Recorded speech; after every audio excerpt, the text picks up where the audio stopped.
Assalamualaikum warahmatullahi wabarakatuh. Di sini saya akan menjelaskan tentang analisis regresi. Pertama, kita buka dulu SPSS-nya. Kemudian akan muncul seperti ini. Kita klik variabel view. Kemudian di kolom pertama kita beri nama variabel Y. Kemudian di kolom kedua kita beri nama variabel X.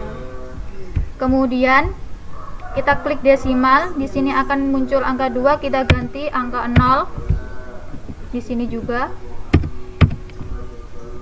Kemudian di label kita beri nama pendapatan rumah sakit.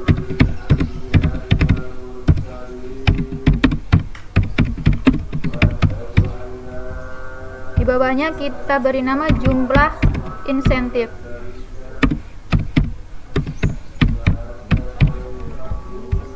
Kemudian di mensure kita ganti scale, di bawahnya juga kita ganti scale.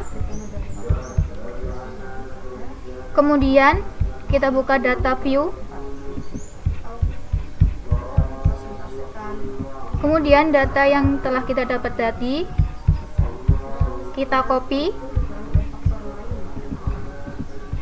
di sini.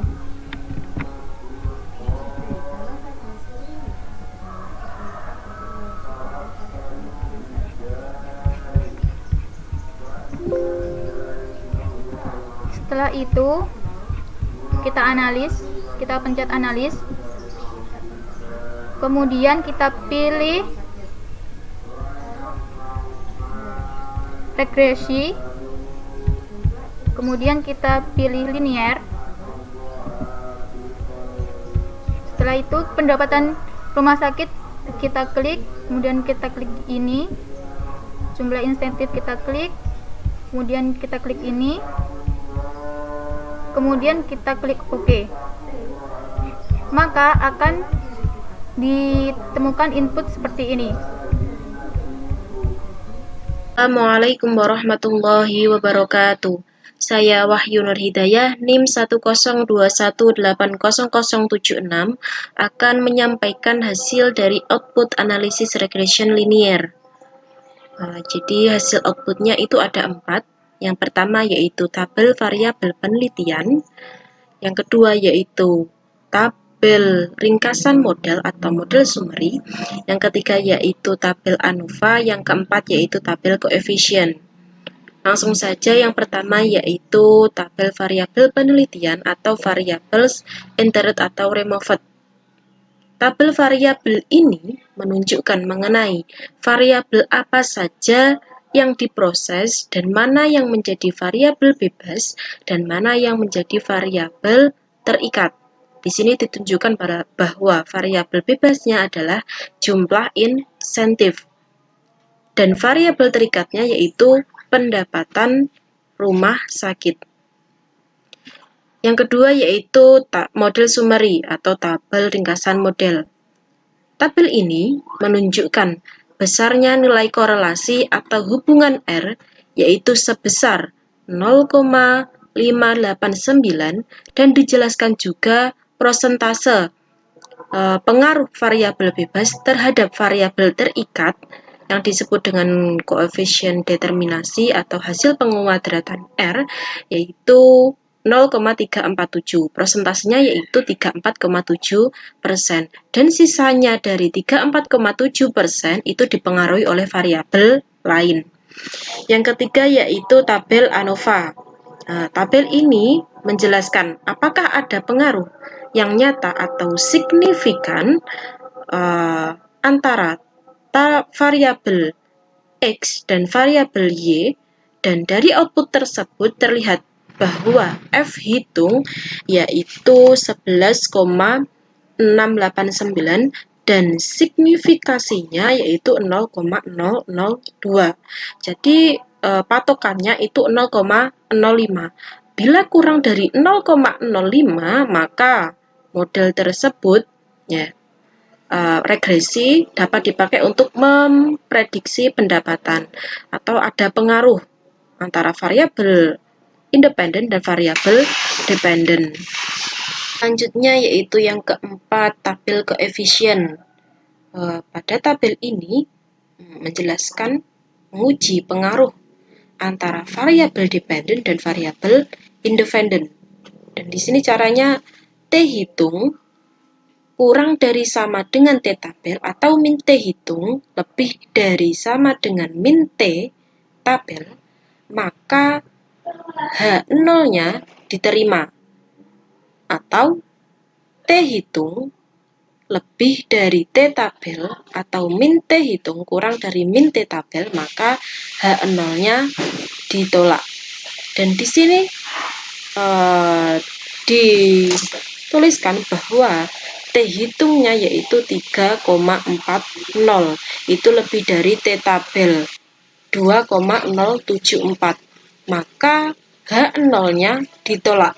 Kesimpulannya bahwa jumlah insentif berpengaruh terhadap pendapatan rumah sakit.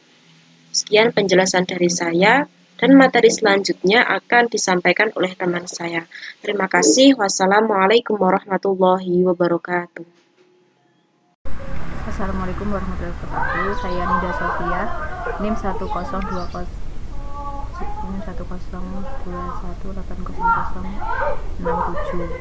akan menjelaskan tentang analisis regresi linier berganda. Lalu kita buka aplikasi SPSS dan klik variable view, lalu klik name, kita ketik Y, X1, X2, dan X3, lalu desimalnya kita ganti 0 semua. Pada label Y kita tulis pendapatan rumah sakit, lalu bawahnya kita tulis yang X1, kita tulis jumlah insentif, lalu yang X2 kita tulis jumlah dokter, yang X3 kita tulis jumlah perawat. Lalu kita klik measure, itu diganti scale semua.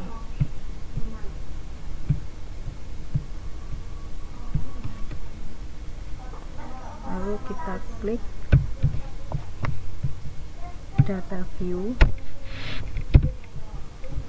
kita masuk ke Excel, ini kita copy,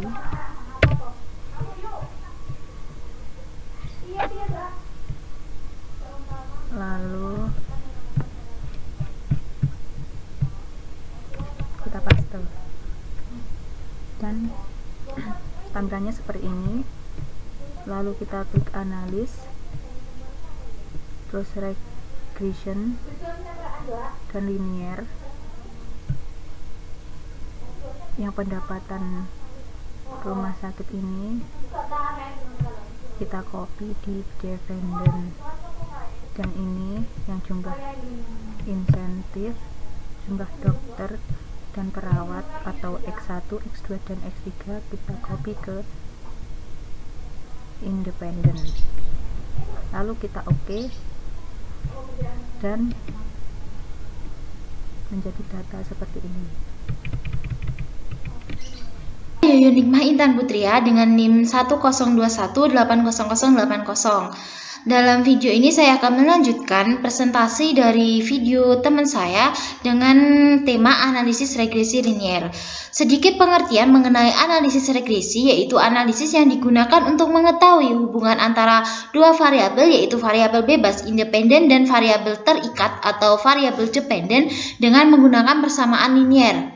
Adapun jenis-jenis analisis regresi ada dua jenis. Yang pertama yaitu analisis regresi linear sederhana, yaitu jika hanya menggunakan satu saja variabel bebas maka dinamakan analisis regresi linear sederhana. Namun apabila menggunakan lebih dari satu variabel bebas maka namanya analisis regresi linear ganda. Penjelasan mengenai analisis linear sederhana ada di video sebelumnya, dan video ini akan saya bahas mengenai analisis regresi linear ganda. Adapun tujuan daripada analisis regresi linear ganda yaitu untuk mengetahui ada atau tidaknya pengaruh dua atau lebih variabel bebas, di sini namanya X, terhadap variabel terikat Y. Adapun persamaan regresi linear yaitu Y sama dengan B konstanta ditambah B1 X1 ditambah B2 X3 ditambah B3 X3 ditambah Bn Xn ditambah E. Di sini ini merupakan rumus dari persamaan linear regresi tiga variabel. Y di sini merupakan variabel dependen atau variabel terikat.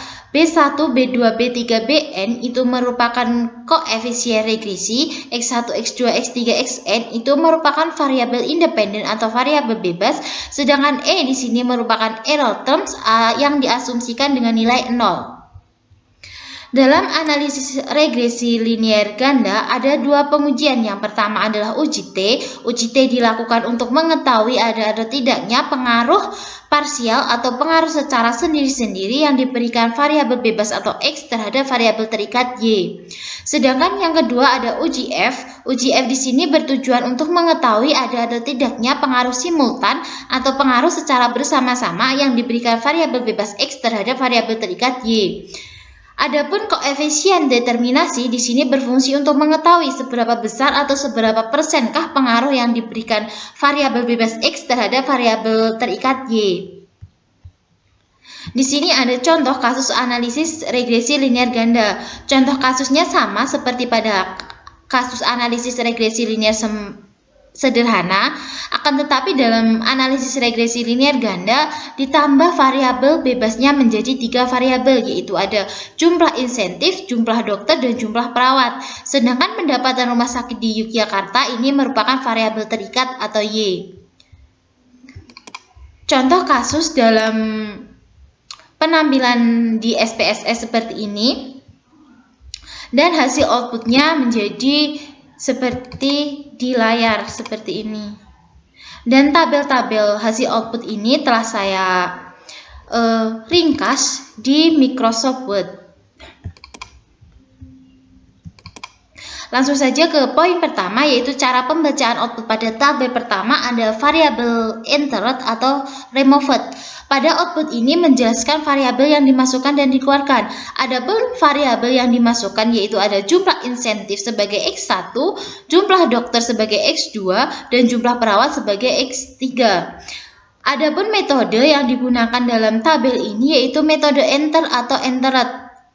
Nah, untuk tabel yang kedua ada model summary. Model summary ini menjelaskan tentang nilai R, yaitu korelasi ganda. Dan ada nilai R kuadrat atau R square, atau juga biasa disebut koefisien determinasi. Ada juga adjusted R square. Di sini koefisien determinasi yang digunakan ketika analisis regresi menggunakan 3 atau lebih variabel. Nah, ada juga STD, error of the estimate. Ini merupakan ukuran kesalahan prediksi. Adapun R di sini sebagai korelasi ganda sebesar 0,744, yang artinya ada pengaruh variabel X terhadap variabel Y sebesar 0,744. Ada R square atau koefisien determinasi yang digunakan pada analisis regresi linear sederhana. Itu sebesar 0,553, yang artinya pengaruh variabel bebas atau X terhadap variabel terikat Y itu sebesar 55,3%. Ada juga adjusted R square atau koefisien determinasi 3 variabel, ini sebesar 0,486, yang artinya ada pengaruh variabel X terhadap variabel Y sebesar 48,6%. Dan ada pun ukuran kesalahannya sebesar 1,168 sekian-sekian. Nah, untuk tabel yang ketiga ada tabel ANOVA, digunakan untuk analisis regresi ganda. Pada output ketiga ini, ANOVA menjelaskan pengujian secara bersama-sama, yaitu uji F, sedangkan signifikansi di sini digunakan untuk mengukur tingkat signifikansi dari uji F. Ukurannya, jika signifikansi kurang dari 0,05, artinya ada pengaruh secara bersama-sama antara variabel independen terhadap variabel dependen. Uji F di sini sebesar 8,246, sedangkan signifikansinya di sini sebesar 0,001%, yang 0,001, yang artinya 0,001 ini lebih kecil dari 0,005, yang dapat disimpulkan bahwa ada pengaruh variabel bebas terhadap variabel terikat atau Y. Pada tabel terakhir yaitu ada tabel koefisien. Tabel terakhir atau koefisien ini menjelaskan tentang uji T, yaitu uji secara parsial atau sendiri-sendiri. Signifikansi di sini menunjukkan atau mengukur tingkat signifikansi dari uji T. Sama seperti halnya pada uji F, ukurannya jika signifikansi kurang dari 0,05, maka ada pengaruh secara parsial atau sendiri-sendiri terhadap variabel independen dengan variabel dependen. Konstantanya T-nya sebesar min 3,931 dengan tingkat signifikansi 0,001, jumlah insentif uji T-nya 1,986 dengan tingkat signifikansinya sebesar 0,061, dan jumlah dokter uji T-nya sebesar 2,895 dengan tingkat signifikansinya 0,009, dan ada jumlah perawat dengan uji T-nya sebesar min 694 dengan tingkat signifikansinya 0,495. Adapun konstantanya dapat dilihat di B.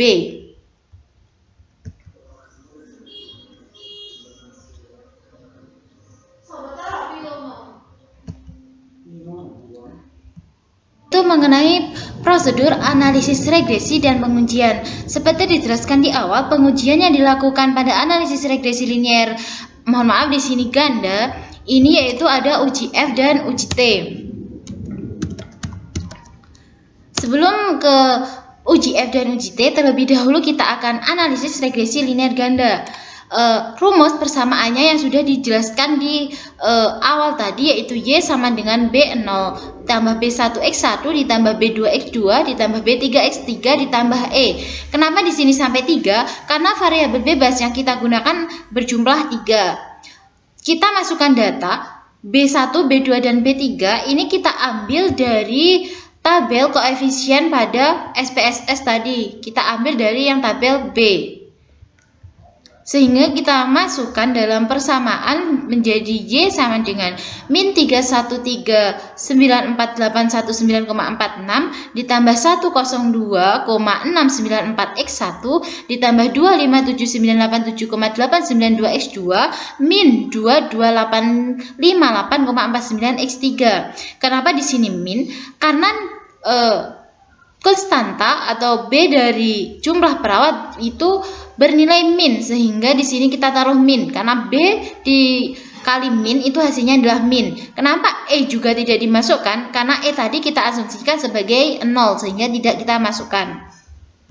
Nah, artinya dari persamaan ini yaitu konstanta B0 sama dengan min 3 sejumlah min 313948109,46, yang artinya jika jumlah insentif, jumlah dokter, jumlah perawat nilainya 0, maka pendapatan rumah sakit nilainya negatif sebesar ini tadi min 313948109,46, yang artinya jika jumlah insentif, jumlah dokter, jumlah perawat tidak ada, maka pendapatannya akan menurun.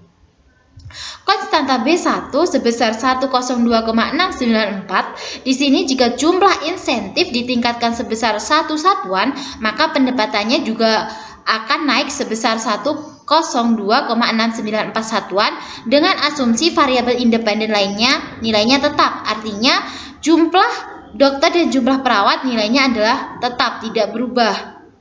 Untuk konstanta B2 yaitu jumlah dokter dengan nilai sebesar 257.987,892 yang artinya jika jumlah dokter ditingkatkan sebesar 1 satuan maka pendapatan rumah sakit akan meningkat sebesar 257.987,892 satuan juga dengan asumsi variabel independen lainnya nilainya tetap juga tidak berubah. Untuk konstanta B3 itu nilainya sebesar min 2258,49. Artinya jika jumlah perawat ditingkatkan sebanyak 1 satuan maka pendapatannya malah akan menurun sebesar min 2258,49 satuan dengan asumsi variabel independen lainnya nilainya juga tetap. Memasuki pada yang kedua yaitu analisis koefisien determinasi. Disinggung di awal tadi, koefisien determinasi ini digunakan untuk mengetahui seberapa besar atau seberapa persenkah pengaruh yang diberikan variabel bebas X terhadap variabel bebas Y. Kita lihat dari tabel output di model summary. Yang diketahui R kuadrat atau adjusted R square itu sebesar 0,486. Jadi pengaruh yang diberikan variabel bebas X terhadap variabel terikat Y itu sebesar 48,6%. 48,6%. Untuk tiga variabel yang kita gunakan, kita ambil R kuadrat adjusted R square untuk melihat koefisien determinasinya. Jika variabel yang digunakan hanya satu, maka koefisien determinasinya kita lihat pada R square. Karena ini variabel tiga variabel kita lihat pada R kuadrat atau adjusted R square. Sedangkan sisanya dipengaruhi oleh faktor lain yang tidak teliti. Sisanya dari 100% dikurangi 48,6% ini merupakan faktor lain yang tidak diteliti. Selanjutnya pada yang ketiga ada uji F. Uji F di sini digunakan untuk mengetahui secara simultan atau secara bersama-sama pengaruh yang diberikan X terhadap Y. Untuk melakukan uji F terlebih dahulu ada langkah-langkah yang harus kita lakukan. Yang pertama yaitu menentukan hipotesis 0 dan hipotesis alternatif. H0 atau hipotesis alternatif sama dengan 0 di sini artinya jika jumlah insentif, jumlah dokter, jumlah perawat secara bersama-sama tidak berpengaruh terhadap pendapatan rumah sakit. Sedangkan H alternatif tidak sama dengan 0 artinya jumlah insentif, jumlah dokter dan jumlah perawat ini secara bersama-sama berpengaruh terhadap pendapatan rumah sakit. Yang kedua kita menentukan taraf signifikansi. Taraf signifikansinya kita menggunakan 0,005. Yang ketiga kita menghitung F, kita menentukan F hitung dan F tabel. F hitungnya tadi sebesar 8,246 yang kita lihat dari tabel output di SPSS pada uji F yaitu sebesar 8,246. Sedangkan F tabelnya harus kita hitung terlebih dahulu dengan cara DF1 kita mencari F1-nya dulu sama dengan K dikurangi 1 atau 4 dikurangi 1 sama dengan 3. K di sini merupakan jumlah variabel. Jumlah variabel bebasnya ada 3 sedangkan variabel terikatnya ada 1 sehingga 3 ditambah 1 sama dengan 4. K-nya berjumlah 4. 4 dikurangi 1 3. DF1-nya ada 3. Dan sedangkan DF2-nya N dikurangi K dikurangi 1. N di sini merupakan jumlah data yang kita teliti dalam jumlah data. K di sini merupakan jumlah variabel bebas dan jumlah N tadi ada 24. Ini kita data yang kita teliti ada 24 data. Dan K di sini jumlah variabel bebasnya ada 3. Sehingga 24 dikurangi 3 dikurangi 1 sama dengan 20. Sehingga DF2-nya sudah ketemu 20. Sehingga F tabelnya adalah 3,098 atau kita bulatkan menjadi 3,10. Ini kita dapat lihat dalam tabel frekuensi. Penampakan dari tabel frekuensinya adalah seperti ini. Ini untuk DF1. Kita cari tadi ada 3 sehingga nanti kita lihat di 3 di sini. Dan untuk yang ke bawah ini merupakan DF2. Kita ada ke 20 sehingga kita dapat lihat pada kolom ketiga DF1 ada 3 dan DF2-nya ada ke 20. Kita lihat pada tabel 20 dan di sini ada 3,10. Atau juga dapat mengklik atau menulis dalam Microsoft Excel FUN FANV dalam kurung 0.05,3,20 tutup kurung. Kita dapat mengeklik pada kolom kosong sama dengan FANF dalam kurung 0.05,3,20, kita tutup kurung lalu kita enter. Nanti akan ketemu berapa jumlah berapa F tabelnya. Yang kedua adalah yang selanjutnya adalah pengambilan keputusan. Pengambil keputusan dapat kita lihat dari sini dengan membandingkan F hitung dengan F tabel. Apabila F hitung kurang dari atau sama dengan F tabel, maka hipotesis nolnya diterima. Sedangkan jika F hitungku lebih dari F tabel, maka H0-nya ditolak. Adapun gambarnya dapat kita lihat di sini, gambarnya dari uji F tadi. Ini di sini merupakan, maaf, ini yang sederhana dan ini yang ganda.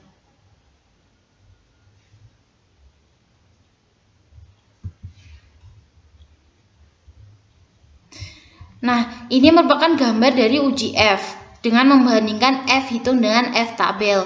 Di sini ada daerah H0 diterima dan ini H0 ditolak di sini. Nah, kesimpulannya dapat kita simpulkan bahwa F hitung itu lebih besar dari F tabel karena 8,246 tadi F hitung itu lebih besar dari F tabel sebesar 3,098 atau 3,10 sehingga H0-nya ditolak. Artinya jika jumlah insentif, jumlah dokter dan jumlah perawat secara bersama-sama itu berpengaruh terhadap pendapatan rumah sakit. Nah, selanjutnya pengambilan keputusan berdasarkan tingkat signifikansi. Jika tadi berdasarkan membandingkan F hitung dengan F tabel, maka sekarang kita membandingkan berdasarkan tingkat signifikansinya. Langkah-langkahnya hampir sama seperti yang berdasarkan F tabel tadi.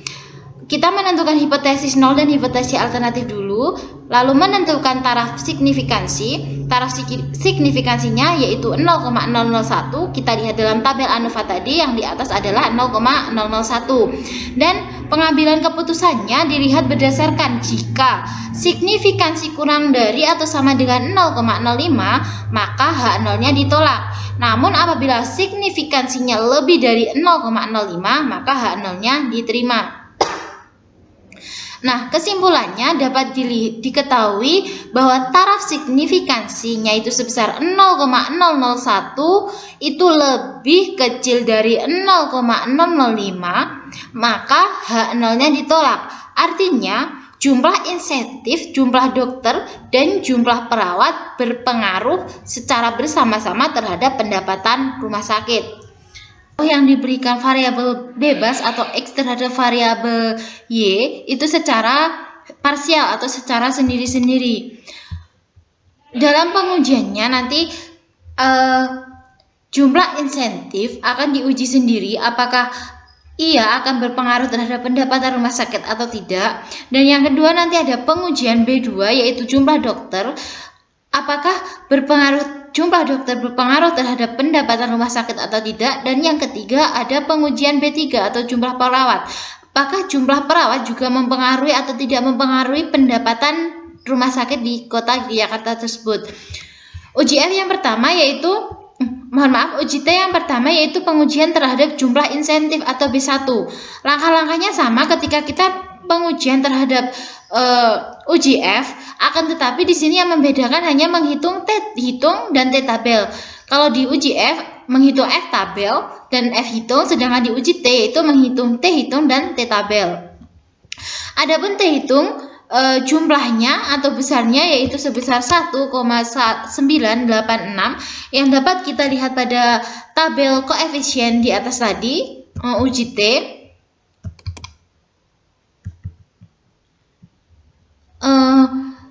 uji T ini 1,986. Kita lihat dalam tabel koefisien yang bagian kolom T.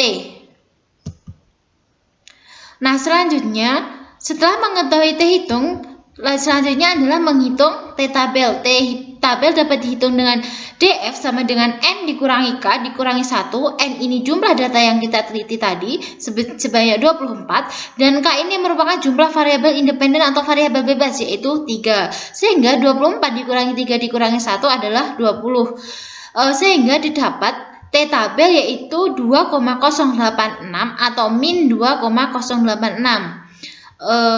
Hasil ini dapat kita lihat pada T tabel distribusi atau dengan cara mengetikkan TINV dalam kurung 0.05,20 pada Microsoft Excel lalu di enter. Nah, untuk pengambilan keputusan sendiri itu ada dua pertimbangan. Yang pertama, jika T hitung kurang dari atau sama dengan T tabel atau min T hitung lebih dari atau sama dengan min T tabel, maka hipotesis nolnya diterima. Namun apabila T hitung lebih dari T tabel atau min T hitung kurang dari min T tabel, maka hipotesis nolnya ditolak. Adapun gambar dari pengujian B1 dalam uji T ini yaitu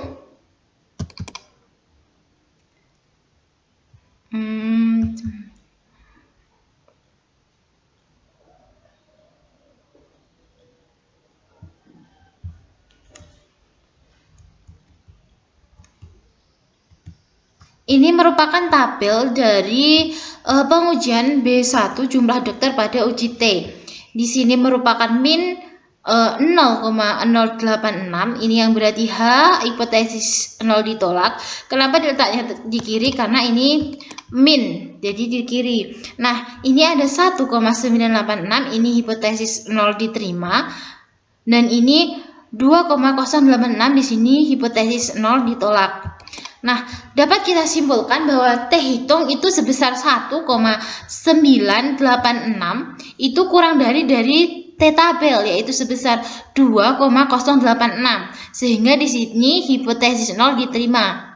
Karena T hitung itu kurang dari T tabel. H0 diterima. Kesimpulannya adalah jumlah insentif tidak mempengaruhi pendapatan rumah sakit.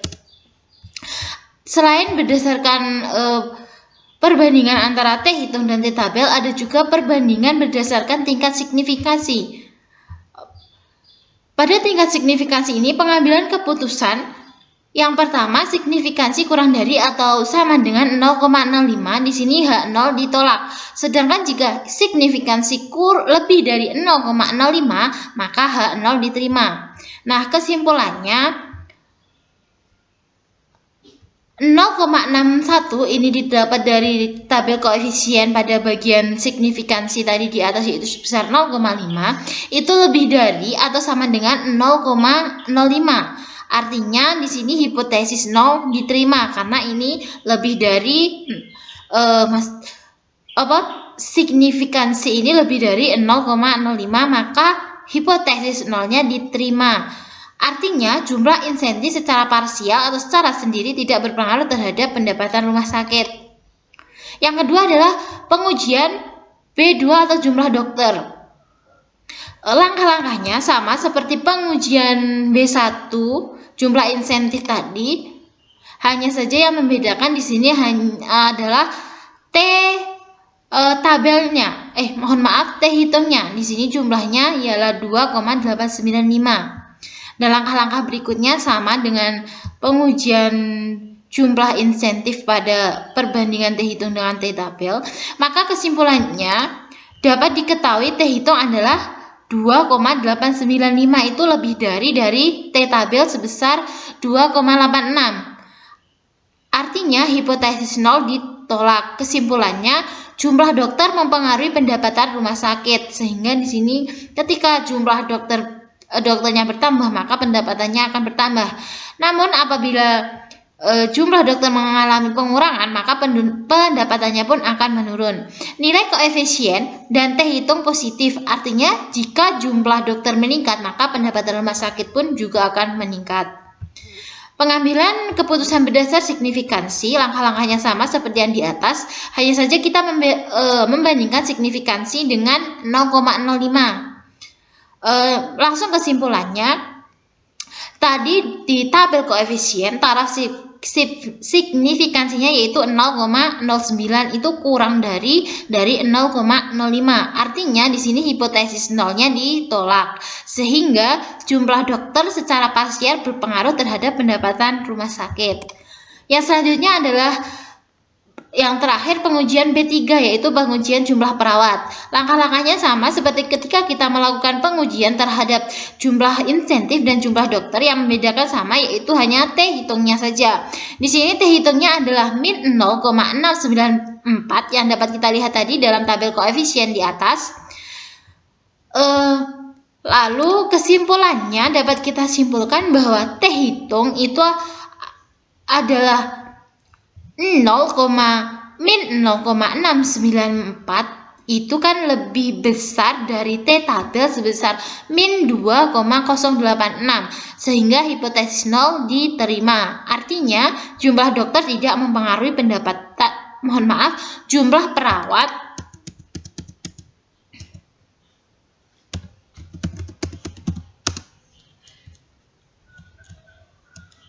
jumlah perawat tidak berpengaruh terhadap pendapatan rumah sakit.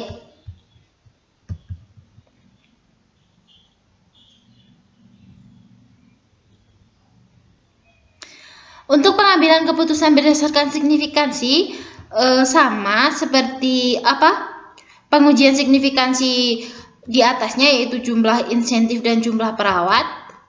Yang membedakan hanyalah taraf signifikansinya di sini 0,495, sehingga kesimpulannya 0,495 itu lebih besar dari 0,05. Artinya hipotesis nol diterima, sehingga jumlah perawat secara parsial itu tidak berpengaruh terhadap pendapatan rumah sakit. Dapat disimpulkan bahwa dari pengujian T ini jumlah insentif itu jumlah insentif itu tidak mempengaruhi pendapatan rumah sakit, sedangkan jumlah dokter itu mempengaruhi pendapatan rumah sakit, dan juga jumlah perawat itu tidak mempengaruhi pendapatan di rumah sakit tersebut. Cukup sekian presentasi dari saya. Apabila banyak kekurangan saya mohon maaf. Wallahu muwaffiq ila aqwamit thoriq. Wassalamualaikum warahmatullahi wabarakatuh.